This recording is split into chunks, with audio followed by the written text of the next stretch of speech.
Hei, šį kartą sveikiname su jumis ne iš treniruočių, ne iš varžybų, o kitokiam amplua, tai namų studijos.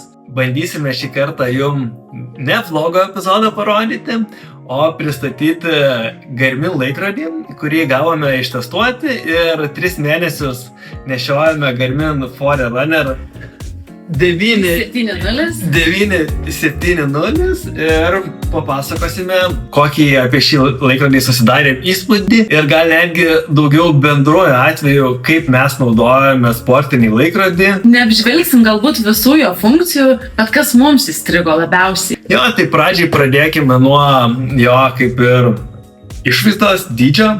Tai sakyčiau, dydis man yra idealus. Galbūt mano riešas yra pakankamai smulkus, bet laikrodis neatrodo jo per didelis, jaučiasi patogiai ir labai gerai prilimpa prie rankos, aš jį nešioju iš esmės visą parą. Tavo smulkus, tai mano smulkesnis negu tavo, bet dydis laikrodžio tas pats ir pas mane, tai šiaip labai prilipo. Aš irgi šiek tiek bijojau dėl dydžio, bet man šiaip laikrodžio išvaizda, kai aš pamačiau gyvai, buvo toks, tobulas. Tobulas galvoju laikrodis, spalvos, čia moteriški dalykėliai, bet žiauriai smagu, kaip patinka. Ir netgi Rūta pradėjo miegoti su laikrodžiu. Bet miego ne dėl to, kad su juo reikia patogu miegoti, bet man kol kas yra labai įdomios funkcijos, ką gali pamatyti po miego. Tai netgi iš laikrodžio parametrų labiausiai gal mus ir nustebino ir sudomino ne tiek sportinės funkcijos, kiek savistebos, pavadinkim, tie režimai, kur gali matyti miego parametrus, HRV parodymus, body battery ir panašiai. Tikrai nesumeluosim. Pradžiai pačioj tikrai atsikėlę kiekvieną rytą puldavom iš karto maigyt laikroduką ir žiūrėt, tai kaip mes čia miegojom. Dabar aišku apsiraminom, nes tikrai negali taip aklai pasikliauti ir visada stengiuosi žiūrėti, kaip aš iš tikrųjų jaučiuos, bet labai įdomu ir lygint su skaičiais, ką rodo laikrodis. Tu kelis mėnesius stebėdama save surandi tam tikrus įpročius, kurie padeda tavo miego režimui ir kurie kenkia. Tik tai kitas dalykas, kaip Rūta minėjo, mes pradžiai labai stengdavomės iš karto atsikeli pažiūrėti, kiek ten koks tavo sleep score ir panašiai. Tai šito dalyko dabar vis stengiamės irgi atsisakyti. tą sleep score pasižiūrime, bet nebūtinai tai yra pirmas dalykas ryte, nes negalima aklai pasikliauti laikrodžio parodymais, labiau reikėtų vadovautis savo savijautą. Bet ir pati ką pastebėjau su miegu, tai pradedu vertinti, kad visgi reikia daugiau valandų miegot, jau reikia eiti miegot, nes rodys blogas score, tiesiog rodys mažiau taškų už miegą, tai tokia, kad arba ryte nenori labai anksti keltis, vis tiek dažniausiai turim anksti keltis, bet atrodo, dar biški ir jau bus geresnis miegas, mano geresnė kreivė bus miego. Ja, kitas iš tų savistebos rodiklių tai būtų HRV. Aš tik su šiuo Garminu pirmą kartą susipažinau su savo HRV duomenimis. Tai irgi labai įdomus rodiklis ir nesu aš ekspertas šito, tiesiog žinau, kad nėra labai aktualu, koks jo skaičius, o svarbu to skaičius kritimas. Ir kai jau pradeda HRV kristi, tai reiškia, kad tavo organizmas pavargęs, tau reikėtų šiek tiek mažinti treniruočių kiekį ir panašiai. Mane labai suintrigavo tas HRV rodiklis ir netgi nešiodama šį laikrodį, vienas iš pirmų dalykų, ką padariau, tai užsisakiau knygą apie HRV ir HRV įtaką sporto srityje. Ir labai įdomu, kada tu ją gausi, nes jau gal taip įdomu, ką susidūrėm. Mes buvom dabar Aukštikalnėse, tai Dolomituose ir buvau žiūri nustebus, nes mano HRV taip stipriai nukrito, aš negalėjau patikėti. Visas naktis, kai jau pradėjome miegoti Dolomituose, tai ten realiai tokie prasti buvo rodikliai. Pas tave normaliai, bet pas mane. Ir netgi laikrodis rodė man pranešimą, kad čia gali būti dėl aukščio, kuriame esam. Tai labai įdomu, kad paskaityta apie tai paskilin daugiau. Vytautas gal toks morning reporto visada fanas, o man labai įdomu būna ir vakarinis reportas, būna apie dienos rekomendacijos kitai dienai, ką galbūt reikia treniruotis, kiek reikėtų recoverintis, koks recovery time ir tiesiog tavo dienos tokie rodikliai ir net patarimai prieš miegą, tai kaip geriau miegoti, ten vengti ekrano, kad būtų tamsiau, tai tokia atrodo lame gal Vytautas vadintų, ar net jau užrašiukai, bet man tai visai patinka laikrodžio tokie patarimai. Man tai jie visai lame, bet kai prieš Kopenhagos maratoną ryte atsikėlęs, pamatai, Garminas parašo be your best today, tai vis tiek suveikia ir vis tiek pamalonina kartais. Ir kai pataiko tiesiai 10-uką, tada būna labai faina. Nu ir geresniais rodikliais vaklai nesivadovaujam. Pavyzdžiui, man vienas iš top rodiklių, tai įdomių rodiklių, tai yra training readiness, pažiūrėti, tai kokioje aš čia dabar esu stadijoje. Ar čia recovery, ar galbūt persitreniravus ir vadinasi reikia duoti poilsio, o kai prieš varžybas pamatai prime ir matai 100-uką, tai jau galvoju, oho, net laikrodis sako, kad tu gali, varyk, pasitikėk savim, nu tai smagu matyti, nors nebūtinai ir jautiesi tam prime. Žodžiu, tie rodikliai nėra aklai vadovautis, tikrai jais negalima, bet jie savo psichologinius žaidimus nenori žaidžia, ypač jeigu tuos rodiklius stebi. Dabar gal grįžkim prie sporto ir sportinių funkcijų, kaip mes naudojame laikrodį sporte. Ko anksčiau mano laikrodis neturėjo ir kokios aš labai norėjau funkcijos, tai yra plaukimo baseine drillsai. Tai yra plaukimo pratimus, gali pasirinkti prieš darant ir pažymėti po to, kiek metrų nuplauki per tą pratimą. Tai čia labai gera funkcija, kad tavo statistikos neiškreiptų ir po to matytum rodmenis, kiek iš tikrųjų nuplauki, nes dažnai būna pusę treniruotės realiai darai kokius nors pratimukus po vieną ranką, tik kojom, dar ką nors ir niekas nebūna užfiksuota. Dar kalbant apie plaukimą, tai labai faina, kad rodo ne tik drillsus, bet gana tiksliai apskaičiuoja ir apsisukimus, tai galutinis nuplauktas tavo atstumas treniruotės metu baseine yra labai tikslus ir labai kokybiškas rodmuo, šiuo atveju didelis pliusas Garminui. Ir su Garminu man labai patiko plaukti ir atviram vandenį, nes mačiau tokias po to gražias, aiškias linijas. Ir mano prieš tai laikrodis tokius kringelius rodydavo plaukime, visiškai niekada negalėjau pasikliauti, kaip aš plaukiu atviram vandenį ir pagaliau matau normalius duomenis. Bent jau žiūrint iš nupaišyto žemėlapiuko tikrai atrodo gana tiksliai viskas rodoma. Mes, aišku, ten labai nesigiliname tikslumą, bet toks įspūdis, kad pakankamai galima laikrodžių pasitikėti, bet atviram vandenyje aš irgi būčiau linkęs niekada nepasitikėti 100% laikrodžių, nes vis tiek pusę laiko jis būna po vandeniu, kai negaunamas GPS, paskui virš vandens, po vandeniu, virš vandens. Tai 100% tikslumo tikrai negausite, bet bent jau tiksliai orientaciniai greitį tikrai pakankamai neblogą pamatysite. Kas tau šiaip, nežinau, kas nustebino laikrodį? Man gal buvo vienas iš tokių netikėtumų heart rate'as nuo riešo. Nuo riešo jau yra tokia vieta kūne, kur niekada tau neduos tikslaus rodmens laikrodžio. Čia yra bėda ne pačioj technologijoje, ne programinėje įrangoje ar dar kažkur, o tiesiog vietoje, kur jis padėtas. Šita vieta nėra labai stabili, čia yra judesio, tai tas šviesos srautas skirtas išmatuoti heart rate'ui kartais nukrypsta ir gaunamas netikslus rodmuo. Bet jeigu bėgi ramiai ir net jeigu darai intervalus, kas mane nustebino, kad atsiranda pakankamai aiškios kreivės, tai tikrai tu gana gali matyti sąlyginai neblogus rezultatus ir bent jau easy runuose, tai aš visai pradėjau pasitikėti, ko netikėjau, kad kada gyvenime bus ir kad nuo riešo vertinsiu kaip kažkoks, kad duomuo yra. Nes kai Rūta anksčiau bėgiodavo nuo riešo, man pasidavo pulsas, ne.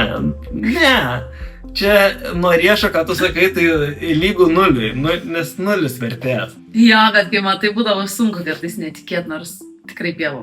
Tai va, jeigu nori tikslesnio rodmens, tai nepasikliaukite nuo riešo, o užsidėkite diržą ant krūtinės arba ant rankos ir gausite tikslesnius duomenis ir žinokit, kad nebūtina, jeigu turi Garmino laikrodį, nebūtina pirkti Garmino diržo, galite pirkti ir kitų brandų, viskas šiais laikais yra tarpusavėje suderinama, sujungiama per Bluetooth'ą ir bet kokiu atveju gausite gerus duomenis.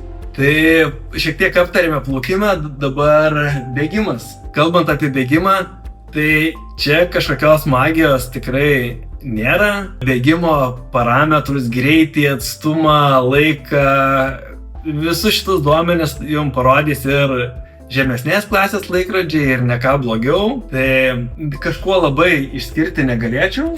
Aš tai gal išskirčiau, anksčiau būdavo išeini į lauką ir, kol tavo suranda GPS, tai turi tokio laiko palaukti, o dabar tu išeini paspaudi ir jau viskas turi bėgti. Čia toks kaip ir pliusas, nes neturi laukti, bet iš karto atranda ir viskas, nėra ko stoviniuoti. GPS atranda gana tiksliai ir greitai. Ir kas faina, dar atranda ne tik GPS, bet yra ir stadiono režimas, tai tarkim, nuėjęs į stadioną, pasirinkęs stadiono režimą, tau atranda stadiono ratą, kai tu apibėgi, jį identifikuoja pagal koordinates, pavadinkim, ir tada kiekvieną ratą fiksuoja labai tiksliai. Tai gauni tikslų nubėgtą laiką, tikslų nubėgtą atstumą ir gražiai atrodo Strava, tai labai faina.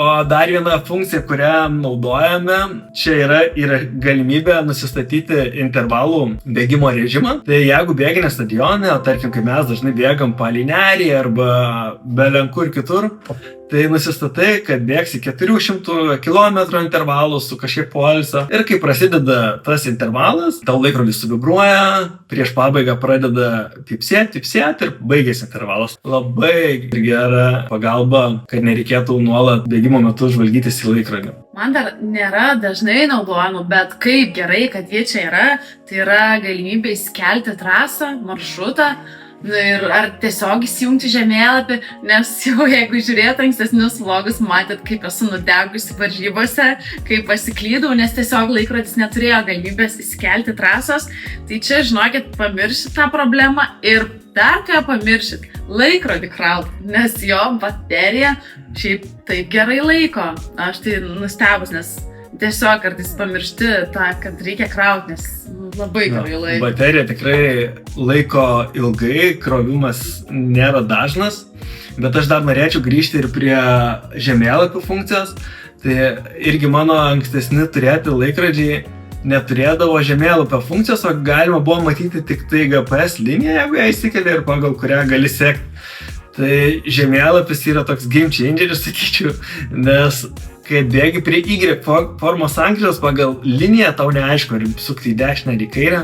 O čia iš karto žemėlapį pamatai, ta kelias tau, vienas į dešinę, kitas į kairę, tavo nueina kairiau ir nusuki, viskas, nepasiklysti, iš karto yra aiškumas. Tai tarkim, jeigu jūs bėgiojat ne savo namų teritorijoje, kur nors, kad ir užsienyje, ar nežinau, varžybos reikia GPX trasai skeltai, tas žiauriai padeda. Aišku, šitas laikrodis skirtas multisportui, tai jisai turi triatlono funkciją, kuri jau išbandyta, tai veikia puikiai, šiaip neturiu priekaištų ir mano ankstesnis tai nenuimdavo tranzitų laiko, o čia net ir atskirai tranzitų laiką skaičiuoja, tai iš vis gali savo varžybos tiksliai išsinagrinėti. Bet yra ir tokių įdomių funkcijų, kurias gal ir ne visi panaudoja, bet, tokios smulkmenos ir labai... Tu jau pradėjai, aš atsiprašau, kad pertraukiu, bet čia šito Garmino naujovė, kad jis turi integruotą prožektorių. Bet nepatikėsit, Vytautas jį tikrai naudoja, nors dabar vasara iš esmės šviesus sezonas, bet jis jau tiek kartų šitą funkciją net iki lovos kaip... Jo, išjungi šviesą, nori nueiti iki lovos, nuo tualeto dar kur nors įsijungi šitą, arba tau skrido mištų dolomitų, iškrito ausinę ir reikia ieškoti po sėdynėm, puks, įsijungi ir ieškai, kur čia tas... Tai atrodo smulkmena, bet taip pripranti ir tiek atrandi gyvenime momentų, kurį panaudoji, tai žiauriai geras. tikiu, kad integruosi ir į kitus laikrodžius, nes, nu, čia amazing visiškai. Man atrodo, šito aš tai laukčiau, kada žiemą gali panaudoti, kad nebūtinai su keliamenė bėgti nuo atšvaitų, bet tiesiog laikrodis gali tavo mirksėti. Ką aš matydavau ant kitų ir galvodavau, nu šiaip tai labai gera funkcija.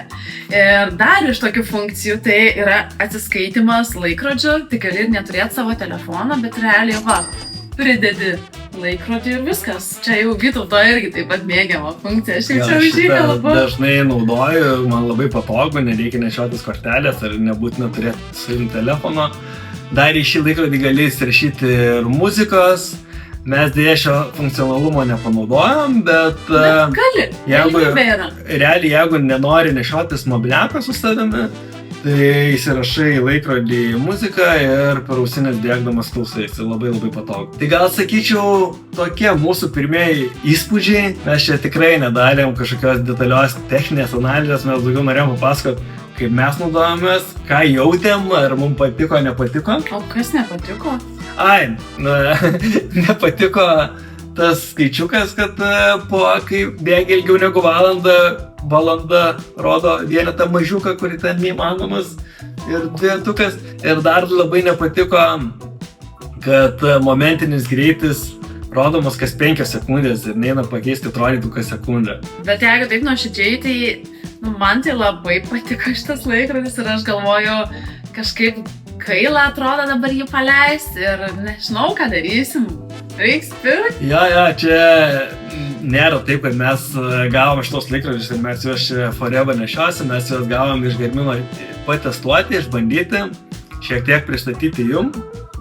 Tikrai čia nebuvom įpareigoti jį išgirti arba išpeikti, tiesiog norėjom pasakyti savo nuomonę, o nuomonė ta, kad fainas laikrodis. Taip, kurį gaila paleisti, nes man prieš tai mano laikrodžių buvo toks, kur nei kiek atrodo negaila nusiimti, palikti ar kažką, o šitas man labai prilipo, labai. Labai įdomu dar, kokius jūs naudojat laikrodžius, gal kokias funkcijas naudojat, kas jums svarbiausia laikrodė, tai rašykit komentaras, šiaip labai įdomu išgirsti, gal kažko mes iš vis neišskiriam, kas svarbu. Jo, tikrai pasidalykite komentaruose ir aš dar prisiminiau vieną dalyką, kurio nepaminėjom. Tai ir kas man šitame laikrodį nepatinka ir galbūt dėl ko aš jo anksčiau neturėjau, tai yra kaina. Visgi čia yra brangus laikrodis, už tą brangumą aišku gauni ir funkcionalumą, bet jeigu planuojate pirkti, jūs įsivertinkite, ar tikrai jums reikia tų žemėlapių, ar reikia prožektorius ir panašių dalykų, nes tikrai nemažai dalykų gausite žemesnės klasėse laikrodžiuose ir pigesni Garminai niekuo nenusileidžia tikslumu savo, jie taip pat yra puikus laikrodžiai. Bet reikėtų, ir kaip sakai, žiūrėti, ar jūs sportuojat triatloną, ar ten aktualu kitos funkcijos. Jeigu tik bėgimas, tai yra laikrodžiai, kurie labiau į bėgimą fokusuojasi, o šitas turi daugiau funkcijų. Tai mums buvo būtina funkcija, kad turėtų plaukimą, turėtų žemėlapį, nes mes tiesiog jau be to negalim, mums privaloma.